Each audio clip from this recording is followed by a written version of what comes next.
Hey, what's up? This is Cece. This is Jake. Jinx. Ashley Purdy. And I'm Andy, and we are Black Veil Brides, and you're watching Loudwire.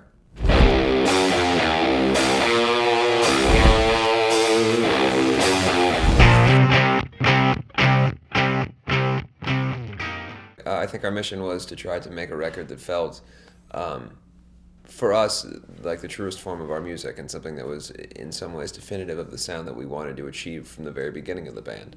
We, as a band, obviously have been working together and writing together for the last 5 years, and we've made, now this is our fourth album together, but I don't think we've ever found the sound that we really wanted. And in many ways, that's due to time and circumstance. You know, that we've been put into the studio with the situation of, oh, now you have to make another record and release it as quickly as you can. And that doesn't really allow for a lot of time for the music to gestate or for us to be able to get together with the ideas that we want to, put down. So the intention of this one was to, even prior to getting Bob Rock involved, was to try to really go back and relearn the basics of how we wrote as a band and sit in a room together and work on songs together and to try to find the sound that we've really always wanted. And I think that everybody in the band agrees that when you listen to the record, it feels much more like a very personal story, even more so than maybe the concept record that we did or some of the other elements of records that we did, which were big, sweeping, epic pieces, but didn't necessarily maybe have the personality to it that I think this record has. Yeah, and we always referenced a lot of classic records as well, going into this one. And Bob was behind some of those records that we love. So, and we were missing a lot of production that we always wanted, And so on this one, we had the people who actually worked on the record, So we had a great team behind us to make the record we want to make this time,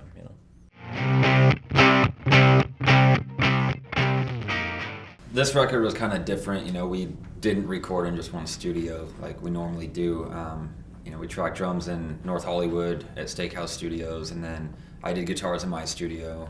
We went up to Vancouver and did vocals and stuff up there. So it was just a little more spread out, but overall, the experience working with Bob was awesome because of all the records that he's done. It was very cool to work alongside of him. Yeah, his insight was great for us as well. Like we always say, we always became like better songwriters because of him, just showing us new techniques and a way to approach a song and how to write, I mean, in the beginning process when we started writing this record too, it was very like old school in a way. We literally sat in a room and played music together, and he was sort of orchestrating that, and he was a good mentor for us as we were growing as musicians. And I think sonically we paid much closer attention to the sound of the record, because when you have someone like Bob that is so well known for his kind of sound and getting that big drum sound and that big rock and roll sound, when you think, okay, we're going to work with him, you start to think, what are the greatest records that he's made, and what do they sound like, and what are the qualities of those in terms of just when you're listening to it, the feeling that you get.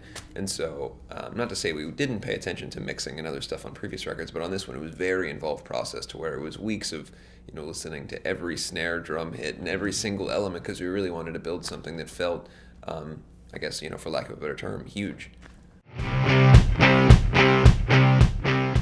Heart of Fire was one of the ones that pretty early on in the pre-production process kind of came together, and I didn't have the lyrics together for it for the longest time. It was just kind of a thing that we had music to, and there was some melody ideas that were floating around, and it took me a while to figure out what the lyric was going to be for that. And when we went up to Vancouver prior to tracking the vocals, we started to think about, we had talked earlier in that day about how crazy it was for us to even consider the fact that we were in a different country, in theory, making a record, and how far our careers had come, and how the excitement that we had for the music and the feelings that we had towards recording were still the same as when we were doing our first record in a jingle studio at in North Hollywood at night for no money. So the song really is essentially about the feeling that you have of passion, which, time and circumstances will often change how you feel about the world around you or how you feel about things that you do. But the hope is always that your passion for something that you really love remains the same. So whether you're 14 or 24 or 45, hopefully your feelings can remain the same. So that's sort of the heart of fire is the feeling that you have something that you really care about, and it won't fade away or burn out.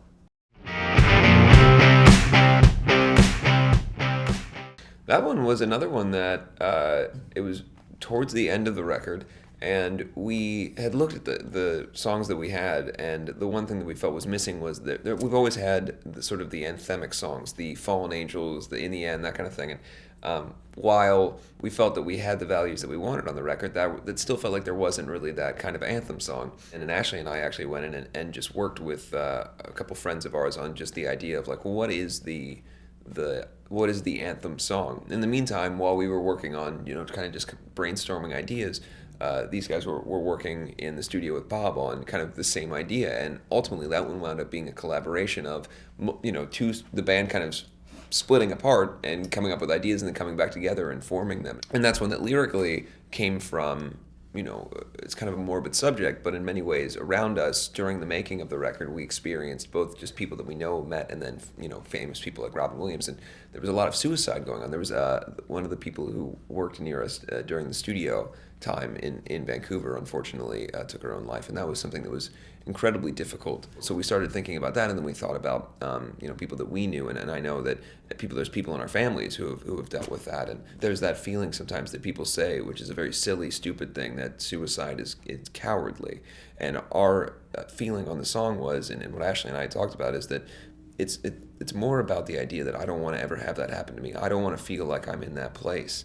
And far be it from me to ever judge someone who is in that place, but the song is about staying away from that. And you would have to, I won't let the demons drag me to the grave. I won't let that happen.